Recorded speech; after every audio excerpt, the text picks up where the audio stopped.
یہ میری رحمت ہے۔ بالوں کے سفید ہونے سے انسان کی شان و شوکت، عزت و وقار بڑھ جاتا ہے اور تمام برے کاموں سے بچنے کی علامت ہے۔ حضرت ابراہیم علیہ السلام نے عرض کیا، اے میرے مولا، یہ تو تیری بڑی شان ہے، اے اللہ میرے وقار کو بلند فرما۔ آپ صلی اللہ علیہ وسلم کا فرمان عالی شان ہے کہ جو مسلمان بوڑھا ہو گیا تو اس کا بڑھاپا اس کے لیے قیامت کے دن نور بن کر ابھرے گا۔ ایک بندے نے نبی اکرم صلی اللہ علیہ وسلم سے عرض کی، اے اللہ کے نبی، لوگ سفید بالوں کو اکھاڑ دیتے ہیں۔ اس کا جواب سن کر آپ صلی اللہ علیہ وسلم نے فرمایا کہ جو بندہ اپنے سفید بالوں کو اکھاڑتا ہے تو اس نے قیامت کے دن اپنے نور کو ختم کر دیا ہے۔ حضرت ابو بکر صدیق رضی اللہ تعالی عنہ فرماتے ہیں کہ ایک دفعہ ایک آدمی نبی کریم صلی اللہ علیہ وسلم کی بارگاہ میں پیش ہوا اور کہنے لگا، اے اللہ کے رسول صلی اللہ علیہ وسلم، ہم میں سے کون سا بندہ بہتر ہے؟ آپ صلی اللہ علیہ وسلم نے فرمایا کہ جو بندہ بڑھاپے میں پہنچ گیا اور اس کی نیکیاں بہت زیادہ ہیں وہ سب سے بہتر ہے۔ اس نے پھر دریافت کیا کہ یا رسول اللہ صلی اللہ علیہ وسلم، سب سے برا شخص کون ہے؟ آپ صلی اللہ علیہ وسلم نے فرمایا کہ جو بڑھاپے میں گیا اور اس کے گناہ زیادہ ہو۔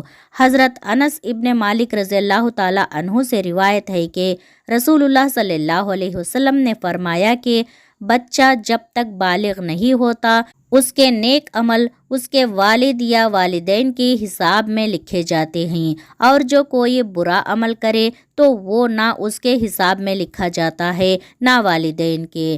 پھر جب وہ بالغ ہو جاتا ہے تو قلم اس کے لیے جاری ہو جاتا ہے اور دو فرشتے جو اس کے ساتھ رہنے والے ہیں ان کو حکم دے دیا جاتا ہے کہ اس کی حفاظت کرے۔ جب حالت اسلام میں 40 سال کی عمر کو پہنچ جاتا ہے تو اللہ تعالیٰ اس کو 3 قسم کی بیماریوں، جنون، جذام اور برس سے محفوظ کر دیتے ہیں۔ جب 50 سال کی عمر کو پہنچتا ہے تو اللہ تعالیٰ اس کا حساب ہلکا کر دیتے ہیں۔ جب 60 سال کو پہنچتا ہے تو اللہ تعالیٰ اس کو اپنی طرف رجوع کی توفیق دے دیتے ہیں۔ جب 70 سال کو پہنچتا ہے تو سب آسمان والے اس سے محبت کرنے لگتے ہیں، اور جب 80 سال کو پہنچتا ہے تو اللہ تعالیٰ اس کی نیکیوں کو لکھتے ہیں اور گناہوں کو معاف فرما دیتے ہیں۔ پھر جب 90 سال کی عمر ہو جاتی ہے تو اللہ تعالیٰ اس کے سب اگلے پچھلے گناہ معاف فرما دیتے ہیں اور اس کو اپنے گھر والوں کے معاملے میں شفاعت کرنے کا حق دیتے ہیں اور اس کی شفاعت قبول فرماتے ہیں، اور اس کا لقب امین اللہ اور اسیر اللہ فی الارض یعنی زمین میں اللہ کا قیدی ہو جاتا ہے، کیونکہ اس عمر میں پہنچ کر عموماً انسان کی قوت ختم ہو جاتی ہے، کسی چیز میں لذت نہیں رہتی، قیدی کی طرح عمر گزارتا ہے، اور جب ارذل عمر کو پہنچ جاتا ہے تو اس کے تمام وہ نیک عمل نامہ اعمال میں برابر لکھے جاتے ہیں، اور اپنی صحت و قوت کے زمانے میں کیا کرتا تھا، اور اگر اس سے کوئی گناہ ہو جاتا ہے تو وہ لکھا نہیں جاتا۔ اللہ تعالیٰ سے دعا ہے کہ ان احادیث میں حضور اقدس صلی اللہ علیہ وسلم نے جن جن چیزوں سے اللہ کی پناہ مانگی ہے، اللہ پاک ہمیں ان سے محفوظ رکھے، آمین یا رب العالمین۔